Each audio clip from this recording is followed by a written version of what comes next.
So good evening, good afternoon. How's everybody doing? Great. As John shared, we are college classmates. I met John in the 1980, the spring of 1980, and he was the point guard on my basketball team, but never passed me the ball, right? And I just want to say that I'm grateful to be here. This is some of the most important work that our community needs. And I have a mentor, so I don't stand up here alone, right? So I have my single Jamaican mom standing behind me, right? And my mom used to tell me growing up, Shawn, I don't have to worry about asking you what you're up to. All I had to do is look and see who you're hanging with on the corner when I come home from work. And I'm gonna tell Mom today that I'm like in the church basement, and I have a long history of church basements having transformational experiences. And yes, I'm a national speaker. Yes, I've sat this close to President Barack Obama, but some of my most transformational work has happened in small settings like this, around tables in a church basement. And so I'm just so grateful to be here, because I was sitting here thinking that 34 years ago this time, this week, I was planning my suicide. I lived in every borough except for Staten Island. My Queens times was Cambria Heights and Jamaica Estates. When I was in Harlem and moved down to the Upper West Side, smoked my first joint at 11 years old, started drinking, didn't know that I had insecurities. I had a 9-year-old traveling the train for the first time, a traumatic event when I was abducted, right? I was 9 years old, traveling from the Bronx to Harlem. My mom, we lived in the South Bronx, and my godmother in Harlem. And I remember this Sunday vividly, right after Christmas, where I was the one who wanted to prove to my mom I could travel the trains all by myself. Now, my godmother, Lillian Smith, she lived in Harlem, 119th Street and Lenox Avenue, and she ran numbers with Nicky Barnes' father, Roy Barnes. For the young folks that don't know what numbers are, just ask an elder and they'll tell you what the numbers are. And one of the hustlers thought it was, and so I don't know if anyone saw the movie Lackawanna Blues, but Lel had this big, huge Harlem apartment, and there were lots of boarders in the apartment.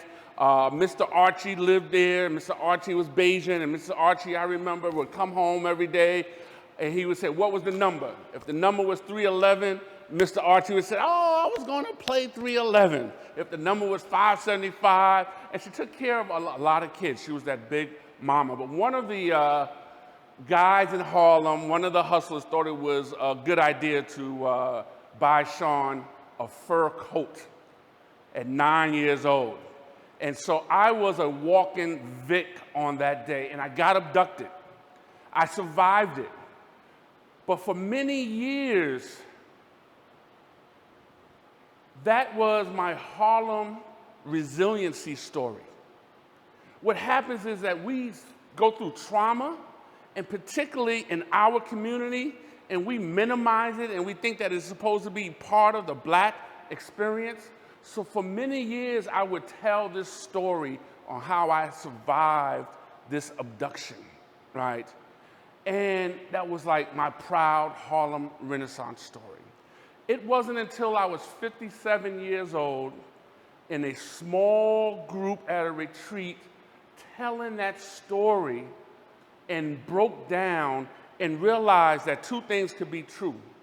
Yes, it was my Harlem resiliency story, I survived it, but it was also trauma. It was unrecognized, it was unresolved trauma. After the abduction, I went back to school. I remember Gwen Smoke yelling across the classroom saying, kidnapped, because it was the whole thing, Shawn was kidnapped. Kidnapped? Who would kidnap you? You're not worth anything. There was no ransom, right? And these little things in our head. And I bring that up because we accumulate trauma, we accumulate emotional distress, and sometimes we want to compare and say, my trauma was not as bad as somebody else's trauma, but it's yours. And as I began this small talk, 34 years ago at this time, I was at the end of my addiction to cocaine, marijuana, and alcohol, and I had it all set on how I was going to kill myself. I was going to jump on the tracks at 34th Street and Penn Station. I was the executive director of a youth program that I grew up in, and I went AWOL, right? And so the face of mental health, the face of addiction is not a face that, oh, you can tell. Terry Williams, one of my mentors, and I credit her for really elevating this issue in the Black community. In 2005, she had an Essence article that told her story of clinical depression. She was an author. She was the public relations person for Eddie Murphy and Miles Davis. And she really, because we grow up and everybody in this room, I would bet, knows somebody in their family that is struggling or has experienced mental health issues, wellness issues. James Baldwin said, you know, to be Negro in America and to be semi-conscious is to almost be in a state of rage all the time. And the beauty of like this moment here is like, I didn't jump on the tracks. I went into drug rehab. And on September 1st, I will have 34 years clean without drinking or drugging, right? And that's something I'm really proud of. But there are too many young people today that are not giving themselves a chance. And Terry Williams, she like pulled the covers and said, you know what? Black people experience clinical depression. Black people are depressed. Black people experience and are growing with bipolar. And she wrote a book called Black Pain, and the subtitle was, It Just Looks Like We're Not Hurting. So John, I just want to thank you, because one of the things that Terry Williams said to me, and well, she said it to a lot of people, but yeah, sometimes you're being in an audience and somebody says something and like they're speaking right to me. She said, what you think is your curse could be your calling in disguise. And I've watched you, my brother, take pain, turn it into purpose, tell your story.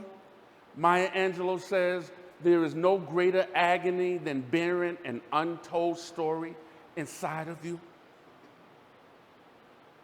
And so I'm here today to say there is no shame in saying, you know what, I need help. There is no shame, and I want to say for parents, right, to say, my child needs help. Self-harm, I didn't think that self-harm happened in the Black community, right? Maybe, you know, bullets and drugs, but cutting. Grew to realize that not only our girls, but our boys are also experiencing self-harm. And so I'm grateful for NAMI, and I'm also really grateful for the intersection of faith, spirituality, and healing. I worked at a mega church in New Jersey, well into my recovery. And I remember at that mega church, one day, I was driving my kids to their Christian school, and looking in the rearview mirror at my son. I have twin boys. I have 4 children, my twin boys, and I looked at Cameron in the rearview mirror. I was depressed. I was in recovery but depressed, and something said to me as I looked at him driving to school, Shawn, if you don't get help, you are not going to see him grow up. Working at a mega church, leading their youth ministry. And so this is so much about just, Jan Van Zant used to say, tell the truth and shame the devil. That we don't have to be silent in our suffering. And I'm so grateful that I've grown up in a generation that I can look another black man in the eye and say, I love you. Because I had separate conversations with my father, my biological dad, and my late father-in-law. And they told stories when they left their families. And they both used the same terminology. It was eerie. They said they felt the walls closing in, and they decided to leave. And I thought about how many times as a father and as a husband, I felt the walls closing in. But I'm so grateful that I've come in an age, and we still got work to do as brothers, as men, with our vulnerability, but to be able to go to someone and say, the walls are closing in, and I need help. So what's happening across the nation, what's happening with what you're leading, is that our families are suffering, our children are suffering, and this is about having the courage and the vulnerability to get our help first. And that's one of the things, like asking for help and the pride that say, the biggest thing is like, we like to say, we all right, how you doing? I'm good. Knowing that you're not good. I'm good. Every Thursday at 4 o'clock, I'm with my therapist. There's no shame in that game, right? And one of the things that she reminds me is, give yourself some compassion, some self-compassion. So what's happening across the nation with individuals just like John telling their story? And I know that there was a moment that you might have felt like, do I keep this in the closet or do I tell this story? And I want you to know that there's folks watching you rise up and heal only because they're watching you heal yourself. This is not just about individuals. This is about our families. This is about our communities. And I believe that we can be catalysts for our own healing. Therapy for me, I want to sit down. I want my therapist to give me a 10-point plan and, go do this, go do that. And she was like, no. Your healing is inside of you. And I'm here to help pull that out. And I saw that metaphor, real quick story. I promised myself I wasn't going to be up here too long speaking. I just want to grab my notebook and make sure that my mic doesn't fall, that there's something in here that I have to make sure that I say. But asking for help and getting vulnerable is the most important thing. And I saw that in a metaphor in the delivery of all 4 of my children. Don't have time to tell the whole story, but I was late to fatherhood. And I remember my wife Desiree in the morning saying her water broke. Nia, my firstborn, took pictures leaving the apartment, took pictures in the elevator, in the cab. 12 hours later, they had to induce labor for Nia to come in the world. We moved from Harlem to Queens. 22 months later, in the middle of the night, My wife's pregnant again. She's moaning. I'm like, what are you moaning about? Who are you dreaming about? You better be dreaming about me. She said, I'm not dreaming about anybody. I'm in contractions. I'm having contractions. And I was ready to like drive back to New York Hospital. We were living in Jamaica Estates. And she said, no, I'm not going to make it. And Maya, an hour after that first contraction, was coming out. And everything Maya does is fast. My twin boys were a little different. Like 19 weeks into the pregnancy, we went and got a sonogram to find out that we were having twins. And the doctor said, oh, you need to go to the emergency room or really fast. I know we just ate. My wife was like fully dilated. Not fully dilated, but I won't go into details because we just ate, but she had to go on bed rest and get what's called a cerclage. And when it was time for her to deliver, they weren't ready for a C-section. And Cameron, my firstborn, pushed out, right? So this is 3 babies that my wife Desiree pushed out. But for some reason, no matter how hard she pushed, Caleb, his twin brother, would not come out. Caleb was breached. He was turned around. They weren't ready for a C-section. My wife was pushing. 9 minutes after Cameron popped into the scene, Caleb's vital signs began to drop. And the doctor said, I got to go in and pull him out. Babies usually come out head first. Caleb was pulled out feet first. My wife said that was the most painful thing she ever experienced. I was in the room, the nails being dug into my arm.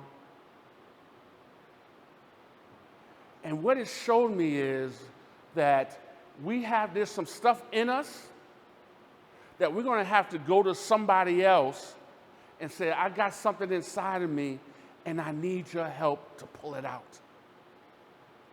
And that takes some vulnerability. That takes, some emotional vulnerability. Woman, delivering children, you're in stirrups, you're like open, talk about vulnerability. You're wide open. I've done male workshops, and I've asked, I was like, any men in here have been in stirrups? Out of all the workshops I've done, only one man raised his hand, he said yes, and he says a long story. I never got the story, but he said it was a long story.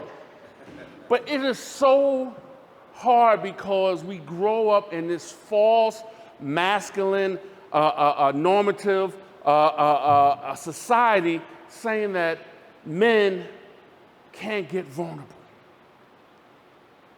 and we can't ask for help.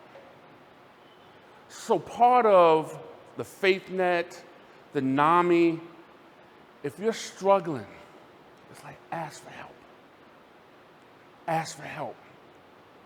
And I'm also here to let you know that during my lifelong journey, there are moments that I have really felt broken.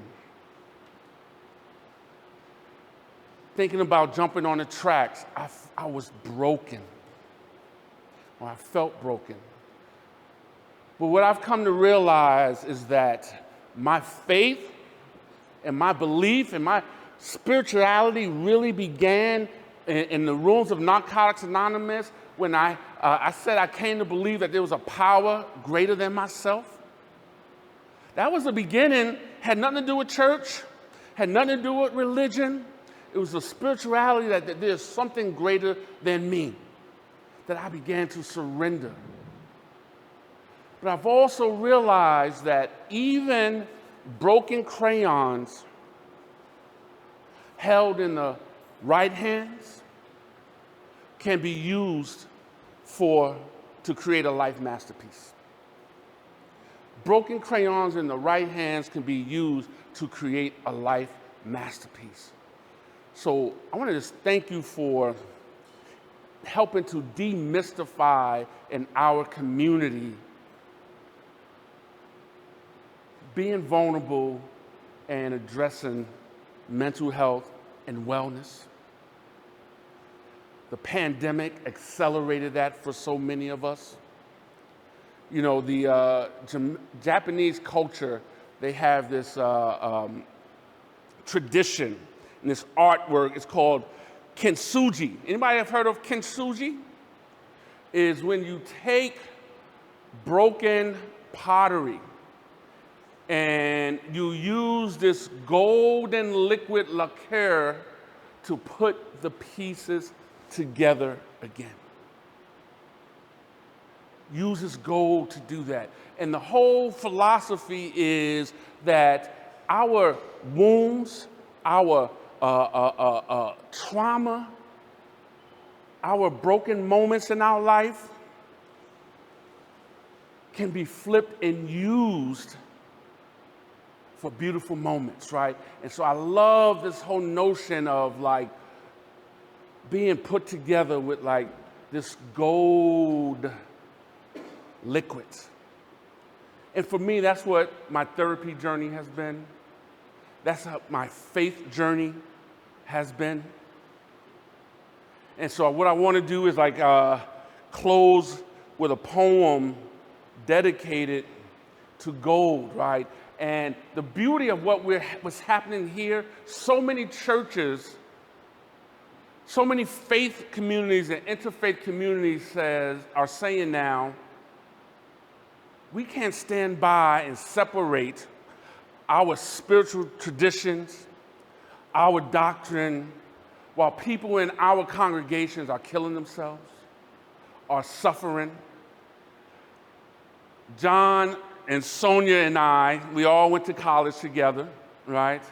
We had a reunion at 1 Corinthians Baptist Church in Harlem back in May, where they had a Hope in Harlem conference.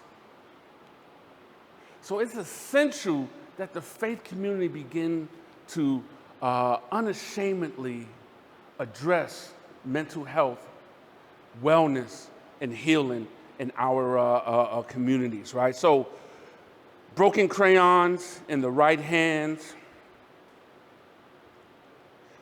can be used to create a life masterpiece. If I had more time, I would share the theology of D-Train, who was a 1980s a philosopher from Brooklyn and had a song said, "Keep on." So I don't know, John remembers that, like, keep on. And if you are in this room, or if you're parenting someone, if you're in a relationship with someone that is struggling, just keep on. And one of the things Terry Williams used to tell me, put your oxygen mask on first. So I don't know, we might have a couple of caretakers in the room. People like to save the day. Put your oxygen on first. And so I want to share, if ever there was a time for you to dig deep within, it is now, if only you would decide and begin. Mining your soul for your buried gold is why you are here, so dig deep and be bold. It is your purpose, your life's divine mission. It is your calling, so just get still and listen. And you will hear an oh so sweet sound telling you where your gold can be found. And you'd be wise to not let another moment pass by, because the day will come when you'll surely die. Then the question for you will resoundingly be, did you dig deep for your gold for the world to see? Mining your soul for your buried gold is why you are here. So dig deep and be bold. And we heal in community. We are each other's gold that helps to put our lives back together. There is nothing wrong with medication. There is nothing wrong with seeing a therapist. And I use it all to pray. And so, brother, I want to thank you for being gold in my life and the conversations that we've had. I'm watching you, and it's helping me heal as you're healing others. So thank you for allowing me to say a few words today. And I think we're going to have a little conversation after this. Okay, great.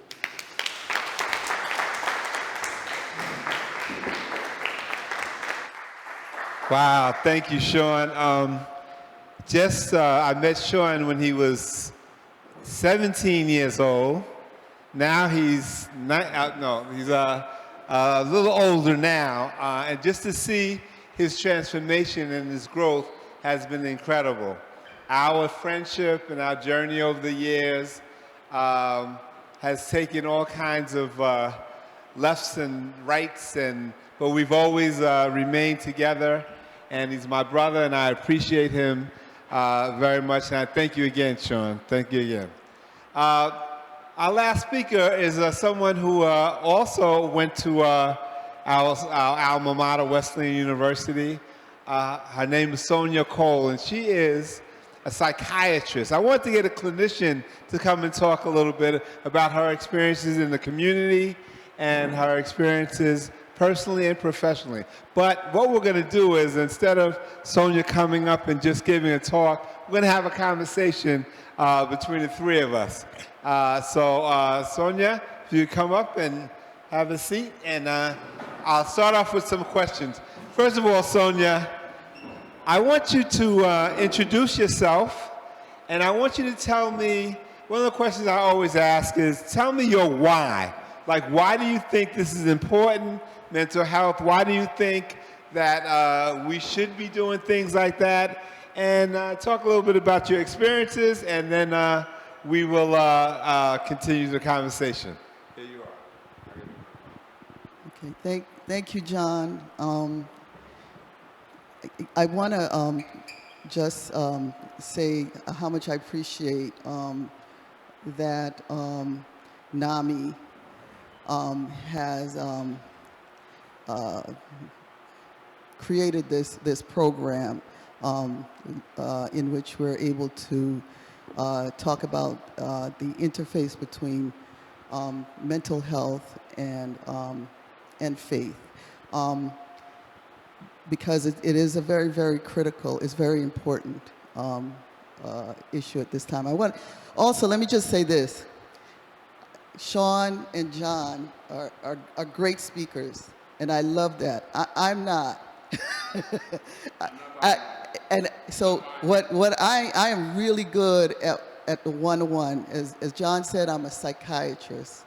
With my work, I sit in rooms with people, I talk to people one-on-one, and I can have great conversations with people like that. And sometimes I do talk to larger groups of people, or talk with larger groups of people in like group therapy, and can have great conversations. But I am definitely best when dealing with people one-to-one. A little bit about my background, my why, how I came to this, how I came to be a psychiatrist, what I do. I consider myself a community psychiatrist. What does that mean?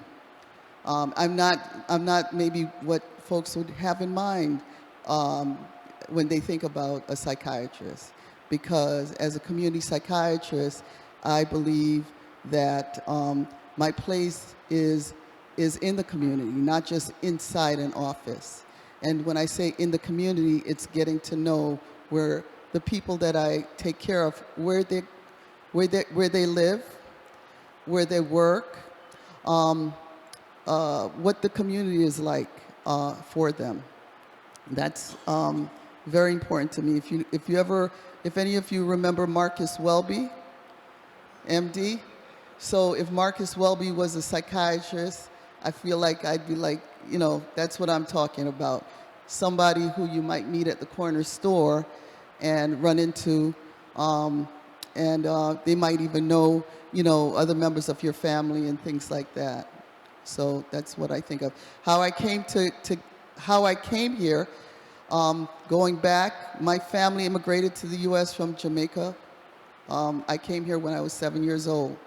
My parents, they had a desire for us my siblings and I, to have a better education. They didn't think we could have that as well in Jamaica, so they brought us here. They were sticklers about education, and not only about it. You had to get an education, but you had to rise to the top of whatever, you had to be a professional, right? So it was a given for me. You go to school, you have to be very good in school, but not only that, you have to be one of, a professional, a doctor, a lawyer, a teacher, a nurse. So it was drilled into me for a long time that, if you really wanted to please your parents, you're gonna be a professional, you're gonna be a doctor. And so I had this idea in my head. When I first came to this country, I lived in Brooklyn, in a community that was working class, poor community that was dealing with a lot of issues at the time. In the 1970s, drugs was a big part, poverty, violence, a lot was going on. And when, as a little girl, when I looked around, I said, people are suffering. In my head, I said, who helps people suffering? And somehow I made the connection between being a doctor and helping people who are ailing from some of those problems in the community. And so that was in my head. And that was part of the building block to my seeking, going into the medical field. Jumping further ahead, it was very important to me as I was in high school to literature, writing became very important to me, and reading, listening to people's stories. So that became a big part, what was very important to me as I continued my journey on to study medicine. My idea of what medicine was when I first went into medical school was that you were going to, cut people, or you're going to listen to their heart and things like that. I didn't realize that I was on a journey not to do that, but to be in a part of that profession that listens to people's stories and to help them deal with their life issues by people.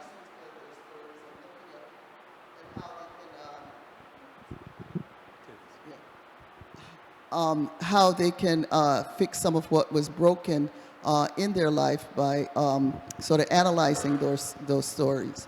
Anyway, I ended up going into the field of psychiatry. Along the way, my father, who was very, he was central in my life, throughout the course of my growing up, suffered from episodes that I really didn't understand. There were periods of becoming very angry or very aggressive, or sometimes even, talking to himself, gesturing to himself. While he still was very much a part of the family, he worked, he took care of us, he was having these episodes. I didn't understand that. It culminated in him when I started school, where John and I went. It culminated in him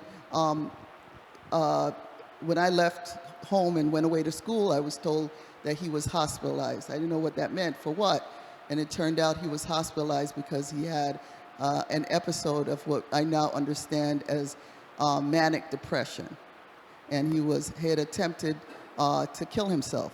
And this is something, I knew that something had been not right, but it wasn't something that was spoken about within my family, nothing was explained. He was hospitalized. And then from there, the next few years, I came to understand that he was suffering from a condition that we now know is bipolar disorder, right? Ultimately, and while I was in medical school, that condition, what overcame him, and he ended up killing himself when I was towards the end of medical school. So this is all part of the journey that I've taken, to be a psychiatrist, to get here to this point. But what I wanted to do, right, what I want to talk about more specifically, and I'm not used to using holding a microphone, so I'm so sorry. What I want to talk about, because I hear, as a psychiatrist, as a community psychiatrist, I've worked in many, many, many different aspects of the field of psychiatry. I've worked in many different settings, right? I've worked in the inpatient setting where patients are very sick. They're locked up, like John mentioned, Creedmoor. I, worked in state hospitals like Creedmoor, where a person is so sick and so unsafe, they're locked up, they can't get out, right? I've worked in that setting. I've worked in a school setting, in a high school, where working with high school students who are suffering from, various problems they've had. They may have attention problems in school. They may have depression. They may be getting to fights all the time, and the teacher and the family don't know what's going on, and they want to bring the student to the psychiatrist to get a better understanding. I've worked in Rikers Island Jail, where I worked in the lockdown unit at Rikers Island Jail, where people there who were locked up 24 hours a day, but who had experiences with depression and anxiety needed to be treated with therapy or medication. I've worked in out in more almost rural areas of New York, where I went into people's homes, or even went into where people were living in the woods or cabins or any of those areas or trailer parks. I've gone to see them in their homes to deal with them. So I've worked in all of those areas and seen people in all of those areas. And so the patients that I see are folks who are very, very, very, have suffered a tremendous amount of illness, right? They're very severe illness. So for me, nowadays in the news, social media, we're always hearing horrible stories of really bad things people do to each other, people snapping and whatever. And the first thing that comes to mind is that person it's a mental illness, right? And so when I wake up in the morning and I'm listening to the news and I hear something like that, first thing I'm saying to myself, I hope it's not one of the people that I'm taking care of who's dealing with this issue. So it's always frightening. But I want to talk about two concepts. I'm done with that whole background stuff. I want to talk about two concepts and make this more interactive. We've talked here a lot about mental health, right? And I want to define that a little bit more, because when we're talking about mental health, and when we're talking about stuff like bipolar disorder, or we're talking about stuff like people being hearing things or seeing things, we're talking about something that I refer to as mental illness, right? That's what we're talking about. There's also a concept that I want to emphasize here that is mental wellness. Do we understand that that is two different things?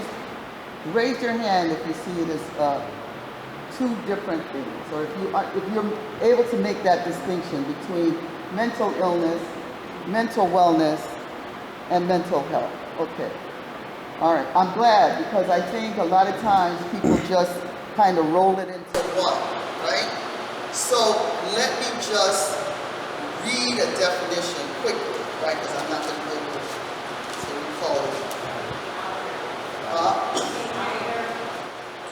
Yeah, it seems like the mic is going on and off, so I will give you this mic now, see if this works. I'm going to see the mental illness, right? Let's say this first, and let me just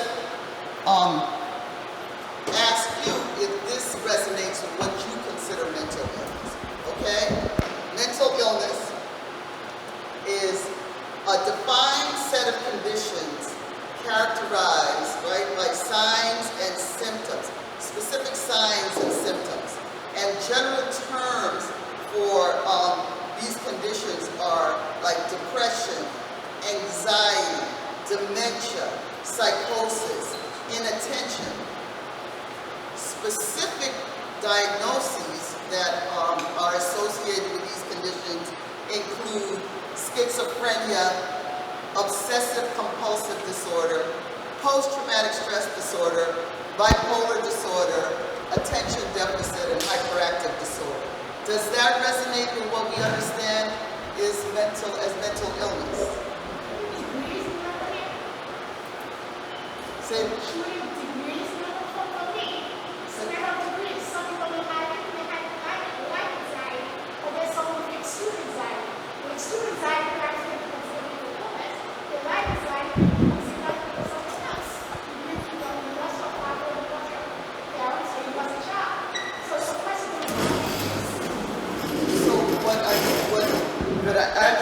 That's your word. okay. What I am hearing, Different degrees of it. that there, when I mention these specific diagnoses, what you're saying is that there are different degrees of these types of problems, that people may have different degrees. But these are, I don't know if you would agree though, that these are what we talk about when we're talking about mental illness. Is it?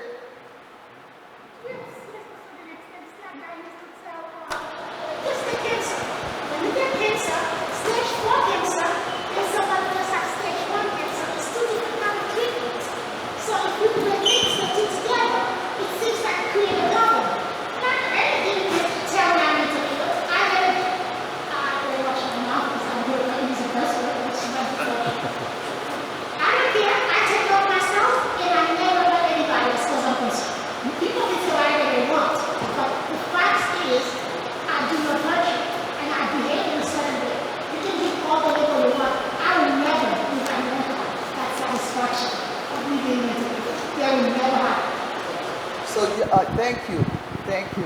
So, yes, you mentioned that it's similar to like cancer, right? Where you can compare these types of illnesses that I mentioned: cancer, depression, cancer, bipolar disorder. These are diagnoses. These are specific conditions. As a psychiatrist, these are the conditions that you would come to me and you would say, I need help with this condition. I need treatment. Well, here is the other concept that I want to define and talk about. It's mental wellness. And let me just read the definition. It's an internal resource that helps us think, feel, connect, and function. It's an active process that helps us build resilience, grow, and flourish. Is that something that resonates with people when they think of mental wellness? Is that what we think of? Is it different than mental illness? Can you have both? Do you think you can be have a mental illness and have mental wellness at the same time? Okay. And then what is mental health?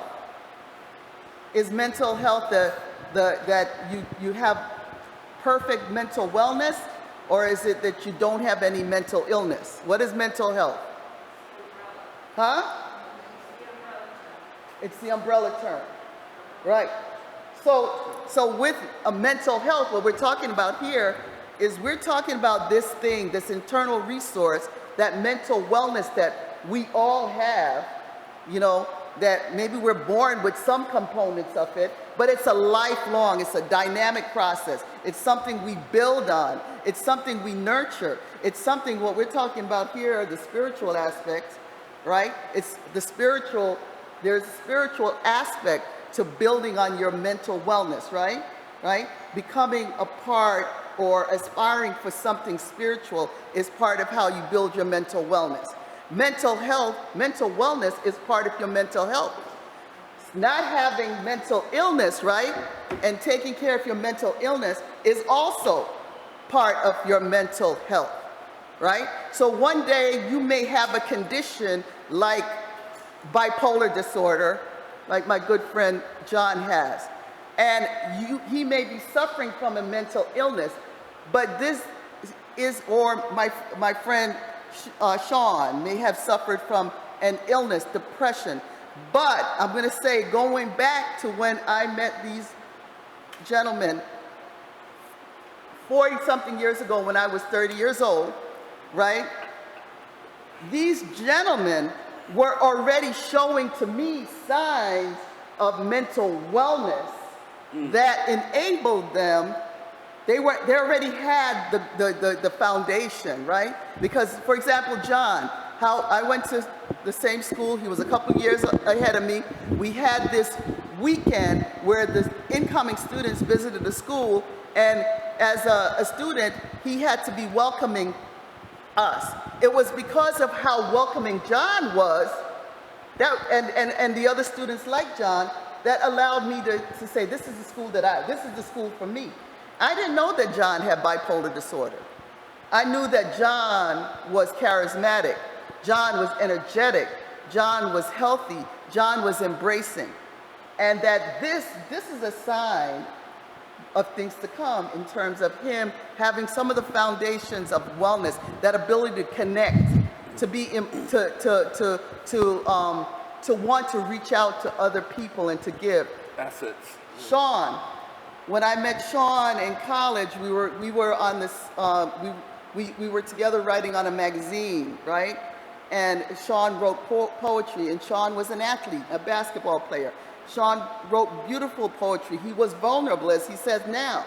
That vulnerability, that ability to be emotional, that intellect, that putting it all together, the creativity, that is the foundation of the wellness, right, that we're talking about, right?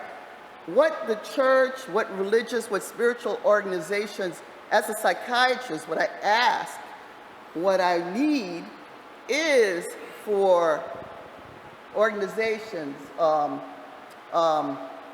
spiritual entities, whatever it be, right, to understand that you're a big part of laying that foundation for wellness for the individuals in your community, as well as for the community as a whole, right? That emotional wellness, you are a part of building that, so that later on, that person may develop an illness where they might need to come to me and get a pill and get a prescription, but that person still is well enough. There's a promise there for recovery because they have X amount of wellness. And that's what I want to say. Thank you. I just wanted to jump in for a second and say that words are important, right? And definitions. I know one of the things that I try to eliminate from my vocabulary is the word illness. I say that I have a certain state of wellness because stigma is very important, right? And when we use the word illness, although we need that for psychiatric terms and stuff like that, but illness in itself, when you say that, is as a stigma, right? Someone who's ill, he's sick, I don't consider myself to have an illness. I have a diagnosis of a condition, but in terms of my state of wellness, sometimes I'm more well than other times. But so I even had a discussion with one of the directors of NAMI and said that we need to change our name from the National Alliance of Mental Illness to the National Alliance of Mental Wellness, because that our words create our world. Yep. And I think that we have to begin to think about redefining and understanding that our words create our world. So I definitely understand what Sonia is saying about illness as opposed to wellness and mental health in general, right? We all experience mental health. We all experience mental health in some way, form, or another. So that's a really important thing that I always kind of think about all the time when thinking about words. But what I did want to ask you was in your work, Sonia, in different communities, and what are some of the signs that you might see of someone who might be experiencing some mental health challenges or whatever, and what do you say when someone comes to you and says, I'm exhibiting these things or something like that? So as John said, that these terms, mental illness versus, they carry some, stigma with them. By the time someone comes to see me, and as I mentioned, most of the people who I see have severe conditions. Like they have, they may have very rational thinking, right? They, what we call delusional types of thoughts. They might, and these thoughts are maybe always there. They may believe that spaceships follow them. They may believe that they have special powers, or they're, you know, they may believe that, you know, Michael Jackson is their parent, and they carry these beliefs around. And you say, sometimes you might say, well, these beliefs may not hurt anybody if you're just thinking that, but sometimes folks may act out these beliefs, right? We see in the news right now, I think there's a celebrity who's getting stalked, Drew Barrymore. There's this guy who keeps on going to her house, went to her concert, you know, because he may be suffering from a delusion that he has a personal relationship with her. And so he's acting on that, and that might be endangering her, right? So it's not just what the person thinks, it's how they might act on these thoughts, and it might hurt. So when someone comes to me, right, and they are suffering under these kinds of conditions, as a psychiatrist, what I offer primarily is medication management, treatment through medications, right? Now, that is to deal with the condition. Going back to the concept of wellness, though, and mental wellness, I am not going to be treating your mental wellness in that office, right? But when you come into my office, I'm going to ask you some questions that's going to help me understand what you are bringing into this treatment process. What are your resources, right? What is your level of mental wellness? What are your resources in the community? Are you connected to family? Are you connected to religion? How are you connected to your community, your job? What kind of lifestyle, your nutrition, your physical activity? Those kinds of questions. And that is going to help me when I understand that, I may share that with your therapist, or I may reach out to these people in your community to see how those areas in your life can be enhanced to help support your mental wellness while I treat your mental condition. John doesn't like illness, with these medications, right? So are we understanding that distinction, right? Yeah. So,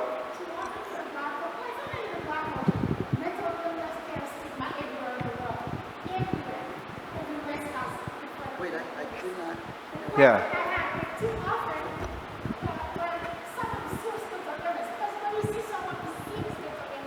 A serious mental disease, you will recognize that person is seriously mentally ill or seriously is not right in his or her head. Many times we will tell the person, go take her medication or go take his medication. My question for you as a psychiatrist, if you have, as my sister who's living in Creedmoor for 50 years, you've been forcing medication on her, nothing happened, so you're going to ask me not to believe in medications? How do you explain that to me? That's a good point, right?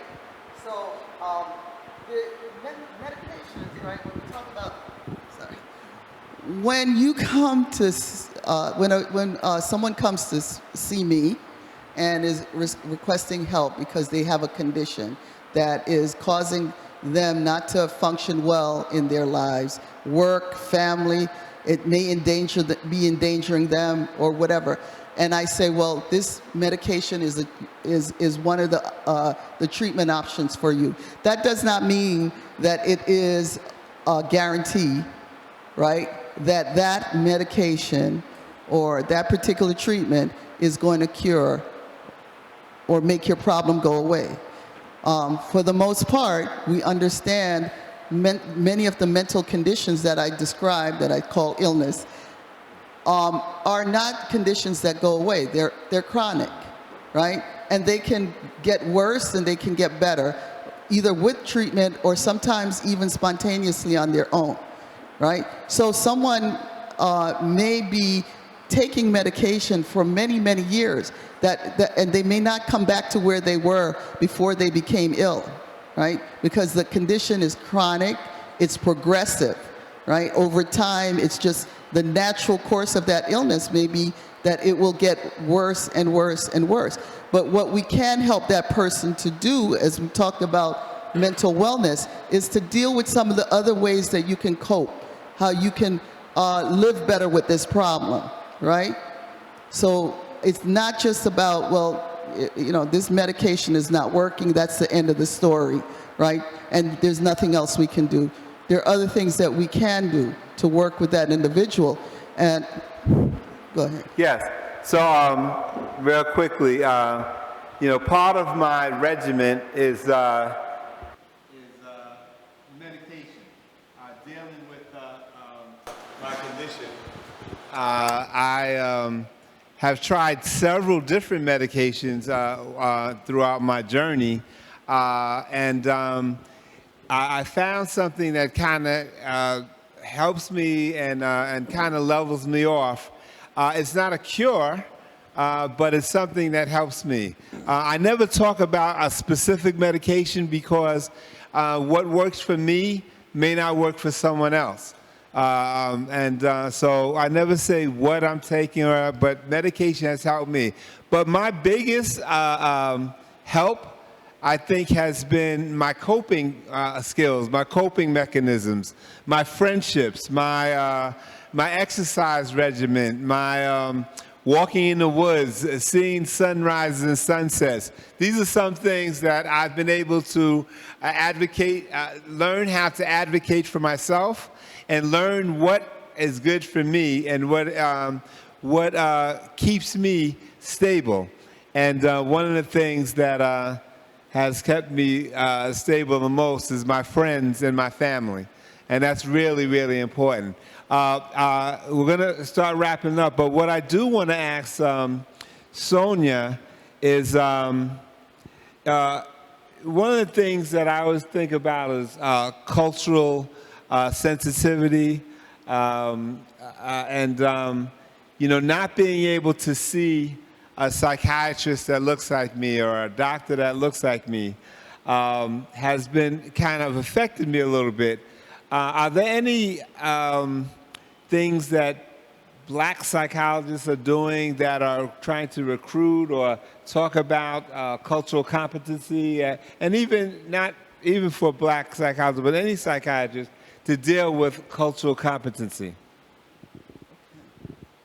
So first, yeah, it is true, I think, as psychiatrists, a black woman in the field of psychiatry, I think it's somewhere like, I think the number is like 3% of psychiatrists may be black women. I don't even remember, right? So the chances of you seeing a black woman when you go to see a psychiatrist is not very common. Or seeing a black man. Psychologists, the numbers are probably a little higher. I just want to break it down a little bit. The psychiatrist, me, I'm a medical doctor, so I evaluate, diagnose, and I can prescribe medicine. The psychologist, PhD or PSYD, these are doctorate level professionals who often do all kinds of extensive evaluations to screen for problems like depression, ADHD, and they do the therapy. And then licensed social workers or licensed counselors may also, who don't prescribe medicine, may also be doing therapy, right? They're not prescribing medicine. So when you're looking for a person who looks like you, you know, for mental health services, we're talking about all of those disciplines. You might be looking for a therapist. All right, and I also want to mention nurse practitioners and physician assistants are also people who are increasingly prescribing medications as well, right? So you might be looking in those areas. There are still, even in all of those areas, you're not going to see as many black folks working in those areas. I personally think the first and foremost thing that is important when you're looking to get help is that person that you go to get help from is someone that you can tell in different ways, recognizes that and has compassion for you as a human being, period, right? When you walk across that threshold into that office, you need to know, whatever that person looks like, that they recognize, they're humble, they know that you're a human being, right? And that you come with a story, a very important story, and that you're in charge here of that story. Do you understand what I'm saying? It's not, so it is also important that we can identify with each other on different levels. We can resonate on different levels. But what is most important is the humanity in that room, and that we're recognizing both of our humanities, and we're respecting that, okay? That's great. I always like to end on a positive note, and I'm going to have both of our speakers just speak to what they see coming up in the future. Have they seen a progression of things getting better in mental health and things of that nature, and leave us on a bright, happy, cheery note. Sure. Well, first I just want to thank everyone for showing up today, and thank the church staff for making this space available. This kind of conversation about mental illness and mental wellness would not have been happening in the church 3-5 years ago. So this is like a revolutionary conversation. 2, Sonia, I don't believe that you're not good talking to crowds. You were absolutely phenomenal. Phenomenal. And 3, I just want to thank Russell Jr., right? You're Russell Jr. So one of the coping mechanisms for me is my daily morning routine of journaling, reading the Bible, devotionals, and listening to music. During the pandemic, your Uncle John sent me a clip of you singing one of my favorite songs, Order My Steps. And the pathway to hope, our steps are ordered. And I would listen to that every morning, right? I put the Brooklyn Tabernacle Choir version to the side, and I was listening to the Russell Jr. version. And so I just want you to know that you bless me, right? And sometimes sharing our gifts, we don't know who we are blessing and how we are blessing. And John, I think that we are facing both promise and peril. I know you want to end on a good note in our community, right? Having conversations like this, a willingness in our community, even with young people, to say, I need help. But it seems like the demand for help exceeds the supply. And with our young folks, and I live in New Jersey where they have legalized marijuana and cannabis, and I'm just seeing the intake of that masking or as a coping tool for, like, mental health challenges, right? And so I just think that we have to continue to raise the alarm in our community, right? Because poverty, racism, that's not going away. And so how do we multiply, like, what's happening here? So I'm encouraged in that sense, but, like, we're in a fight.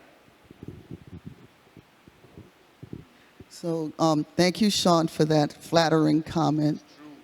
I think I kind of represent a little bit of how far we've come in terms of what John is asking, because for me, as a woman born in Jamaica, Jamaican immigrant parents who wanted me to be a doctor, and I did become a doctor. My brother also became a doctor.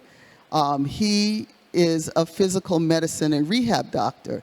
And in my family for a long time, he was considered RD, right? And I was the other one, RD standing for the real doctor. and I was the other one, because what I think my mother told me when I wanted to be a psychiatrist is, what is that? And I'm going to say it in Jamaican patois. What is that? Them don't need no psychiatrist in Jamaica, right? We don't use psychiatrists, but I'm here now, okay?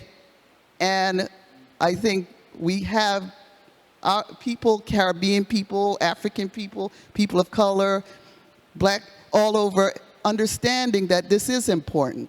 I also want to say that when my father committed suicide, I'm here in the church, but one of the biggest challenges we had were there were people from my mother's church, my father, who were saying that he couldn't be buried we couldn't have his service at the church. Why? Because he committed suicide. And so there was a rejection there, a stigma. And then here I am now inside a church talking about this. So to me, that we've come a long way. Also, as Shawn said, just give some props to the young people.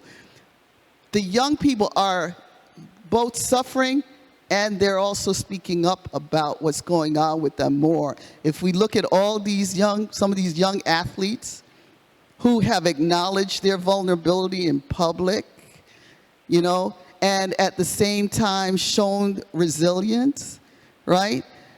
I think it's a promise that they are, and the young people that are actually even here today to sit through this long morning, I appreciate it, and I think that's a sign of good things.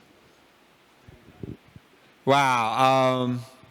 I just want to definitely thank Shawn and Sonia as friends, as colleagues, as people who I've always looked up to and looked together with, celebrating our differences and helping others who are having challenges. I also want to just thank NAMI. And when I was diagnosed at 17 years old, there was no NAMI to go to. There was no, my mother and father and my family didn't know where to turn. I got involved with NAMI about 6 or 7 years ago because I wanted to be one of those people who could be a resource, and NAMI is a resource in our community. We are now doing a program called Sharing Hope, where we're going into black and brown communities more, killing that stigma, giving people a voice, giving people a chance to share and talk about things that we don't talk about much, right? We used to talk about, you know, when Uncle Charlie, when people came over, we put Uncle Charlie in the attic, and we never really talked about it. But it's good that we are having these discussions now, and that we're having pathways to hope, pathways for people to get better and to share in things that are challenging in our world today. So I just thank everyone for coming. I also want to thank the staff, NAMI staff who came today. And we are going to do more of these. Although this was a conference, we're going to be coming into the community more and to have more of a dialogue and more of a discussion and having people share. So I thank everyone for coming. I thank NAMI for having this conference, this two-day conference. We're going to continue. Thank everyone for showing up, and God bless everyone. All right, thanks.